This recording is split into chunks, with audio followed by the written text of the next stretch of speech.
जय मसीह की।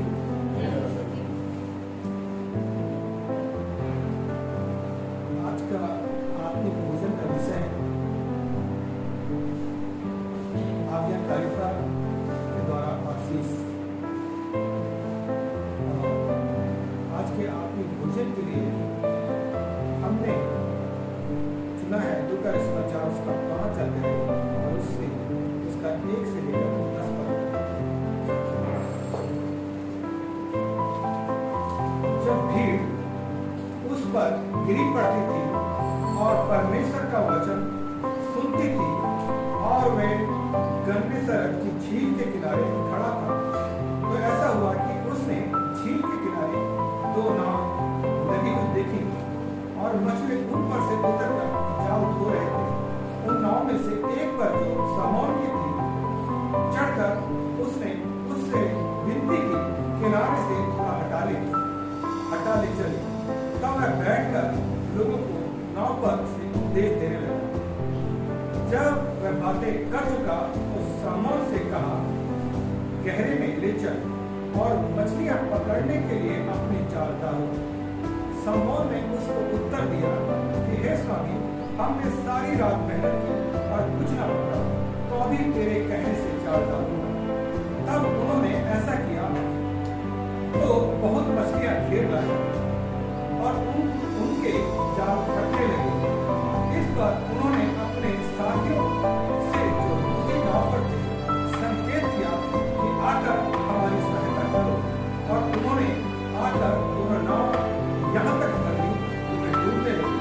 यह देखकर शाऊल वापस यीशु के पांव पर गिरा और कहा, हे प्रभु, मेरे पास से जा, क्योंकि मैं पापी मनुष्य हूं। क्योंकि इतनी मछलियों के पकड़े जाने से उसे और उसके साथियों को बहुत अचंभा हुआ।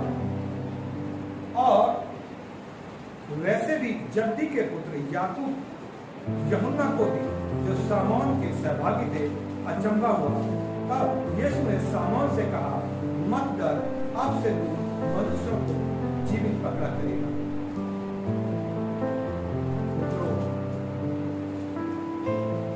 हो सकता है कि अपने लक्ष्य को प्राप्त करने के लिए या अपने उद्देश्य के लिए आपने बहुत मेहनत की हो, बहुत परिश्रम किया हो, बहुत प्रयास किया हो, लेकिन कुछ हाथ नहीं लगा और आप निराश होकर बैठ गए। आपने अपने हथियार डाल दिए क्योंकि आपका परिश्रम का, आपकी मेहनत का आपको कुछ प्रतिफल नहीं मिला। और यदि ऐसी स्थिति हमारी है तो ये उद्देश्य लूका समाचार उसका 5 अध्याय 1 से 10, ये जो उद्देश्य है मेरे और आपके लिए, आइए हम इस वचन से आशीष को प्राप्त करें। यहाँ सामोन और उसके कुछ साथी याकूब, यूहन्ना मछली पकड़कर अभी लौटे हैं और वे हताश हैं, निराश हैं। उस काम से अभी भी वो लौटे हैं और अपने जालों को वो धो रहे हैं। देखिए दूसरा पद में लिखा है कि उसने झील के किनारे 2 नाव लगी हुई देखी और मछलियां ऊपर से उतरकर जाल धो रहे थे। वे जाल धो रहे थे क्योंकि अपने काम से वापस लौट के आए थे। अगले पद को हम पढ़ें तो वहां पर लिखा है तीसरे पद में, उन नाव में से एक पर जो सामोन की थी चढ़कर उसने उससे विनती की, किनारे से थोड़ा हटा ले चले। यहां पर 4 बातें हैं जो प्रभु यीशु मसीह ने कही। पहली चीज उसने कहा,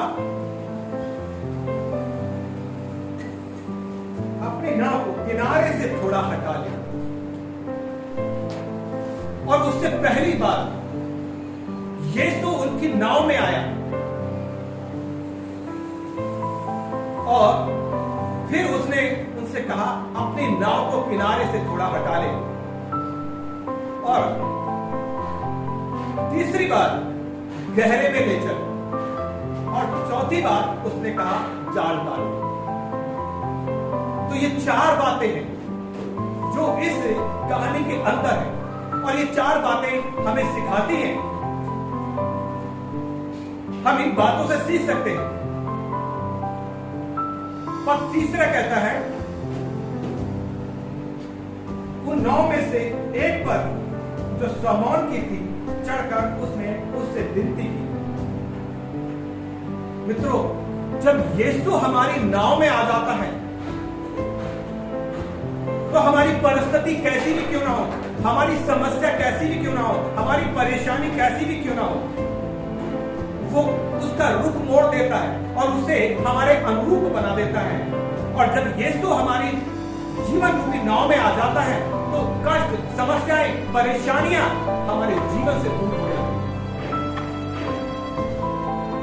भले ही हम कितनी निराशा में हो, कितने हताशा में हो, लेकिन यदि हम यीशु को अपने जीवन की नाव में आने का मौका देते हैं, उसे अवसर देते हैं कि वो हमारी जीवन की नाव में आए, तो वो सब कष्टों को, आपकी परेशानियों को, आपकी समस्याओं को, आपकी बीमारियों को, आपकी दुर्बलताओं को वो आपसे दूर करेगा और आपको आशीषित करेगा। आपके जीवन को बदलना शुरू कर देगा। वो आपके बिगड़े हुए काम बनना शुरू हो जाएंगे। वो सब कुछ ठीक करने लगेगा। आपकी निराशा और हताशा आशीषों में तब्दील होने लगेगी। अगली बात जो है, उसने कहा प्रभु यीशु ने कि किनारे से थोड़ा हटा ले। क्या मतलब है किनारे से थोड़ा हटा ले? अर्थात जीवन में बदलाव। प्रभु आपकी नाव में तो आ चुके, लेकिन अगर आपके जीवन में बदलाव नहीं आया, आपके व्यवहार में बदलाव नहीं आया, आपके कार्य में बदलाव नहीं आया, आपके स्वभाव में बदलाव नहीं आया, तो अभी भी आप उसी किनारे पर हैं। जीवन की नाव में यीशु है, लेकिन आप किनारे पर हैं। परमेश्वर चाहता है, प्रभु चाहता है कि हम अपनी जीवन रूपी नाव को किनारे से थोड़ा हटा लें, क्योंकि यीशु आपके जीवन में आ गया है और आप उसे अपने जीवन में आने का जब अवसर देते हैं, वो अपने कार्य को करना शुरू करता है। जैसा कि प्रकाशित वाक्य उसका 3 अध्याय और 20 पद में लिखा है। यदि हम पढ़ना चाहें तो पढ़ सकते हैं। देख, मैं द्वार पर खड़ा हुआ खटखटाता हूँ। यदि कोई मेरा शब्द सुनकर द्वार खोलेगा तो मैं उसके पास भीतर आकर उसके साथ भोजन करूंगा और वह मेरे साथ। देख, मैं द्वार पे खड़ा खटखटाता हूँ। यदि कोई मेरा शब्द सुनकर द्वार खोलेगा तो मैं उसके पास भीतर आकर उसके साथ भोजन करूंगा और वह मेरे साथ। प्रभु हमारी जीवन की नाव में आना चाहते हैं। क्या आप और मैं उसे अपने जीवन की नाव में आने का अवसर देते हैं? और जब जीवन की नाव में यीशु आते हैं, तब प्रभु वो कार्य करना शुरू करता है जो उसने आपके लिए तैयार कर दिया है। और वो कहता है अपनी नाव को किनारे से थोड़ा हटा ले। हम नाव में यीशु आ गया, लेकिन हमने अपनी नाव को किनारे से नहीं हटाया। हम कैसे आशीषित हो सकते हैं अगर हमारे जीवन में बदलाहट नहीं आई? वही पुराना स्वभाव, वही फितरत के साथ हम जीवन में रह रहे, उसी किनारे पे खड़े, तो प्रभु हमारे जीवन में कैसे काम करेगा? देखिए, परमेश्वर का वचन कहता है 2 कुरिन्थियों उसका 5 अध्याय और उसका 17 पद, यदि कोई मसीह में है तो वह एक नई सृष्टि है, पुरानी बातें बीत गई, देखो वे सब नई हो गई। वास्तव में यदि यीशु आपके जीवन की नाव में आ गया, यदि आपने किनारे से अपने जीवन को बदला है, किनारे से अपनी नाव को हटाया है, अर्थात आपने अपने जीवन में बदलाव लाया है, आपने उस पुराने स्वभाव को, पुरानी फितरत को, जो भी था आपने उसे बदला है, तो परमेश्वर का वचन कहता है आप एक नई सृष्टि हैं। आपको नया स्वभाव दिखाना पड़ेगा, क्योंकि आप किनारे से हट चुके हैं। आपके अंदर के बदलाव लिखना पड़ेगा। देखिए फिलिपियों 4 अध्याय 8 पद क्या कहता है, जरा पढ़ सकते मेरे लिए। इसलिए हे भाइयों, हाँ। जो बातें सत्य हैं, जो बातें सत्य हैं, और जो बातें आदरणीय हैं, जो बातें आदरणीय हैं, और जो बातें उचित हैं, और जो बातें उचित हैं, और जो बातें पवित्र हैं, जो बातें पवित्र हैं, और जो बातें सुहावनी हैं, जो बातें सुहावनी हैं, और जो बातें मन भावनी हैं, और जो बातें मनभावनी हैं, अर्थात जो भी सद्गुण और प्रशंसा की जो सद्गुण और प्रशंसा की बातें हैं, उन पर ध्यान लगाएं। हमें उन पर ध्यान लगाना है, क्योंकि हमारी जीवन की नाव में यीशु आ चुके हैं। हमने अपनी नाव को किनारे से हटा लिया। पहले कुछ भी कैसा भी जीवन रहा हो सकता है प्रभु से पहले आपका जीवन कुछ अलग ही प्रकार का, लेकिन आप किनारे से हट चुके हैं, आपके जीवन की नाव में यीशु आ चुके हैं। तब आप एक नई सृष्टि हैं, आपके अंदर एक बदलाव होनी चाहिए। तब वो बातें जो सद्गुण की है, प्रशंसा की है, पवित्र है, उचित है, मनभावनी है, सुहावनी है, उनका हमें अनुसरण करना है। वो बातें हमारे जीवन में होनी चाहिए। देखिए ये बातें प्रभु के जीवन में थी, और जब प्रभु हमारे जीवन में आ गया, हमारी नाव में आ गया, तो ये बातें हमारे अंदर भी होनी चाहिए। तीसरी बात जो कि 4 पद है, लूका समाचार उसका 5 अध्याय का 4 पद। जब वह बातें कर चुका, हाँ। तो सामोन से कहा, गहरे में ले चल। जब वो बातें कह चुका, तो सामोन से कहा, गहरे में ले चल, और मछलियां पकड़ने के लिए अपने जाल डालो। गहरे में ले चल और मछलियां पकड़ने के लिए अपने जाल डालो। गहरे में चलना। देखिए आपने नाव को किनारे से हटा भी लिया है, आपकी नाव में यीशु आ भी चुका है, लेकिन अब जो तीसरा काम है वो है गहरे में चलना। गहराई में परमेश्वर के साथ एक गहरा संबंध बनाना। हम प्रभु के साथ गहराई में जाएं। अभी तक तो आप किनारे पे थे, परंतु अब जरूरत है कि आप प्रभु के साथ गहराई में जाएं, प्रार्थना की गहराई में जाएं प्रभु के साथ, वचन की गहराई में जाएं प्रभु के साथ, और उसके साथ बातें करें। हर बात प्रभु के साथ प्रार्थना में रखें।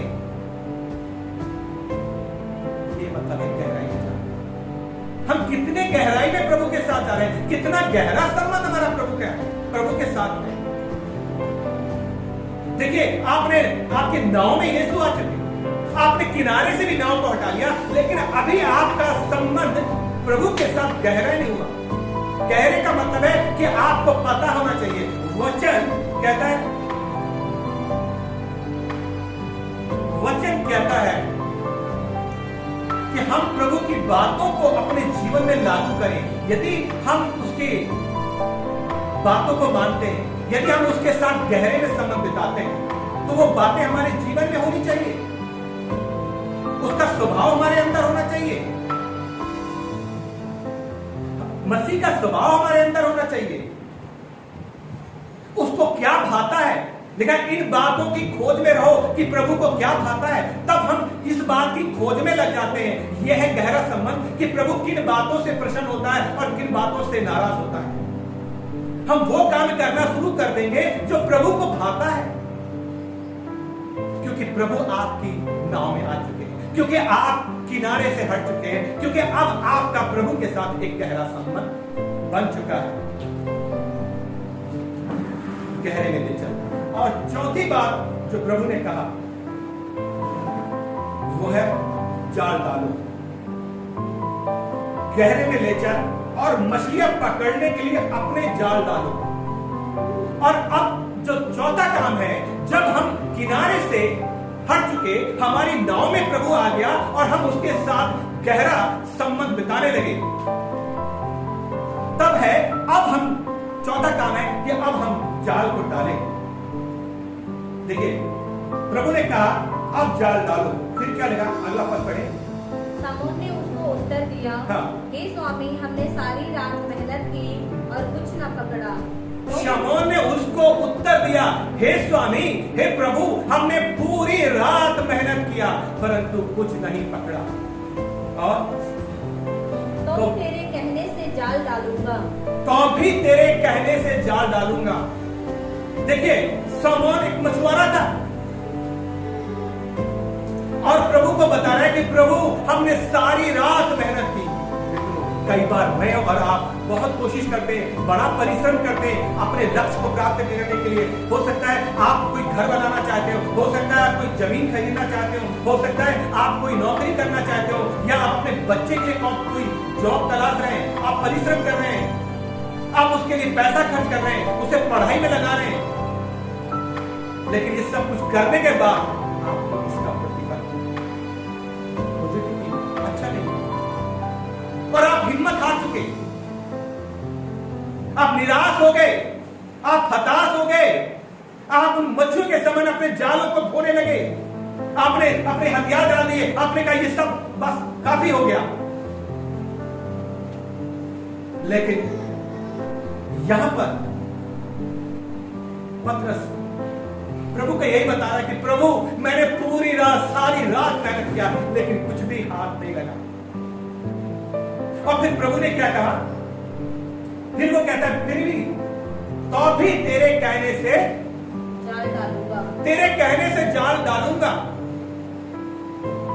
हालेलुया, तेरे कहने से जाल डालूंगा। देखिए, पतरस ने प्रभु से यह नहीं कहा कि प्रभु आप तो बड़े के पुत्र हो, आपको क्या मालूम मछली कहां मिलेगी, आपको क्या मालूम मछली कैसे पकड़ते हैं। प्रभु मछुआरा नहीं था, पर ये समौन जो था वो क्या था, मछुआरा था। उसको मालूम था मछली कहां मिलेगी, वो मछली के बारे में सब कुछ जानता था, और इसलिए प्रभु से उसने वार्तालाप नहीं किया, कोई बहस नहीं किया। जब परमेश्वर हमें कुछ करने के लिए कहता है तो हमारे पास 100 प्रकार के एक्सक्यूज होते हैं, 100 प्रकार के बहाने होते हैं कि हम ऐसा नहीं कर सकते। वजह यह है, समौन ने कुछ नहीं कहा, समौन ने कहा तो भी तेरे कहने से जाल डालूंगा। यह है आज्ञाकारिता। जब प्रभु ने उसने कहा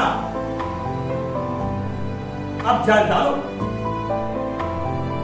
और वो कहता है कि अब तेरे कहने से जाल डालूंगा। और फिर क्या हुआ, जब उन्होंने ऐसा किया हाँ। तो बहुत मछलियां घेर लाईं और उनके जाल फटने लगे। और वो जब उन्होंने ऐसा किया तो बहुत मछलियां घेर लाई और उनके जाल फटने लगे। देखिए, जब प्रभु आपके जीवन में आ जाते हैं, प्रभु आपको इस्तेमाल करना शुरू कर देते हैं। हालेलुया। और जब आप आज्ञाकारिता में होकर चलते हैं, परमेश्वर आशीष देता है। इसलिए नीति वचन 13 अध्याय का 13 पद पढ़े, क्या लिखा है, जो वचन को तुच्छ जानता, जो वचन को तुच्छ जानता वह नष्ट हो जाता है, वो नष्ट हो जाता है, परंतु आज्ञा के डरवैये को अच्छा फल मिलता है। आज्ञा के डरवैयों को अच्छा फल मिलता है, और वो फल शमौन को मिला। देखिए, जब प्रभु आपके जीवन में आएंगे, आप उन बातों को छोड़ देंगे जो आपके जीवन में गलत बातें, गलत विचार, गलत सोच, गलत व्यवहार, गलत मानसिकता, क्योंकि अब यीशु आपके जीवन में आ चुके हैं और आप प्रार्थना में समय बिताएंगे, और तब प्रभु आपसे कहेगा, जब आप आज्ञाकारिता में होंगे, क्योंकि आज्ञाकारिता के द्वारा बहुतायत की आशीष मिलती है। और जब आपके जीवन में बदलाव आएगी, प्रभु आपके जीवन में आ जाएंगे और आप उन बातों को छोड़ देंगे जो प्रभु को पसंद नहीं। आपके जीवन में बदलाव आएगी और आप प्रार्थना में समय बिताएंगे, तब प्रभु कहेगा आप ऊंचा। सामोन कहता है सारी रात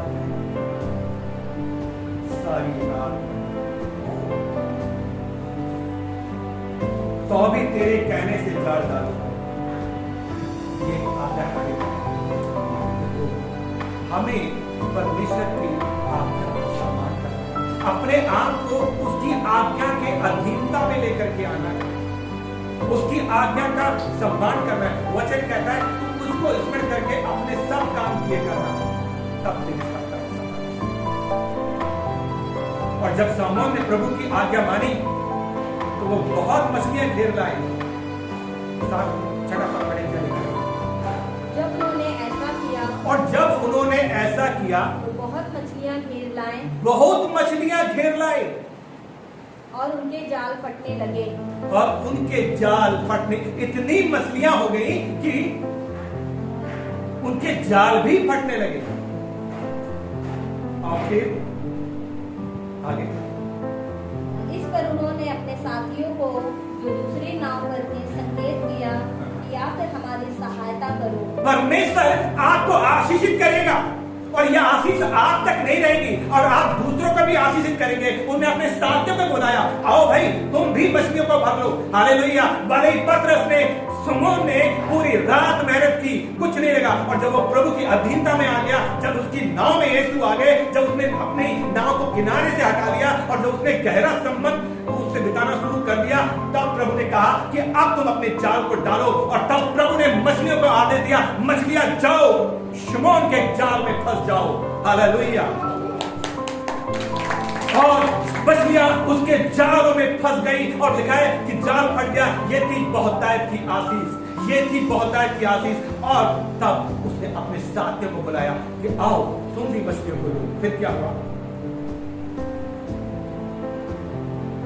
और उन्होंने आकर दोनों नावें यहाँ तक भर ली कि वे डूबने लगी।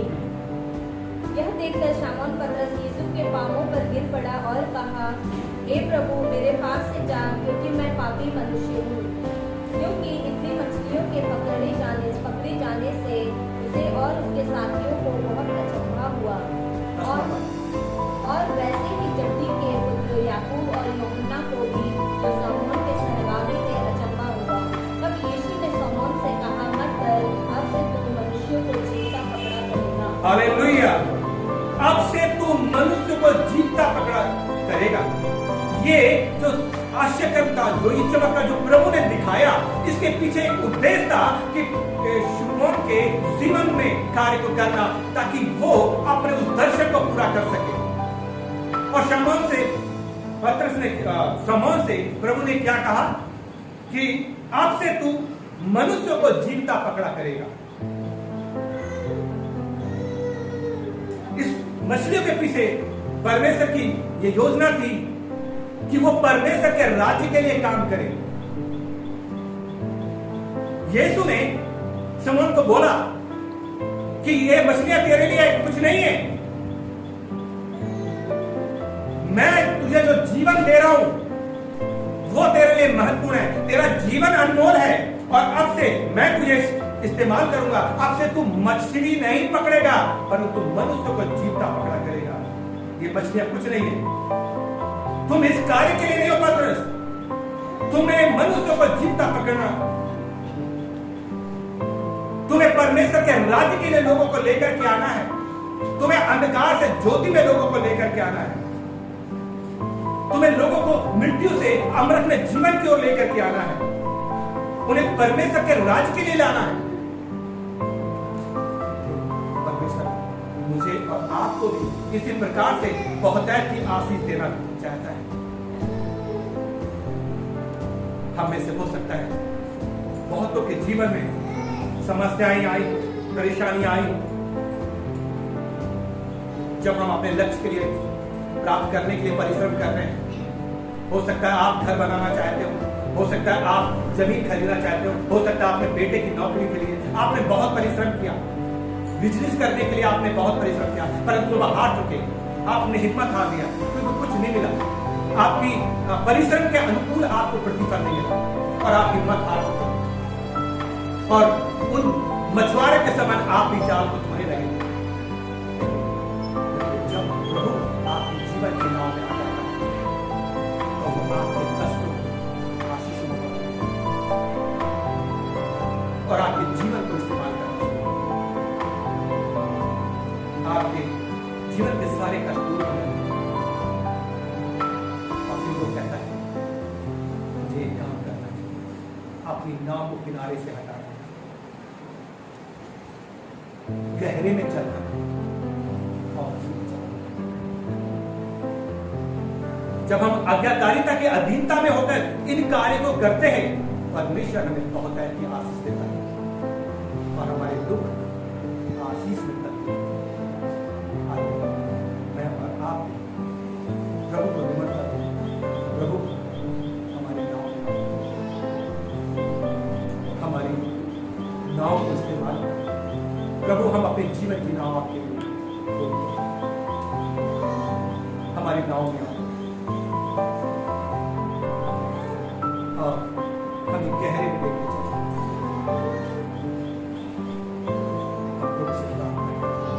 प्रभु जब हम आज्ञा की अधीनता में होकर प्रार्थना करेंगे, प्रभु आपको बहुत है कि आप ही नहीं, आपके कुटुंब, आपका घराना और आपके मित्र भी और इस प्रकार के और भी लोग आपके द्वारा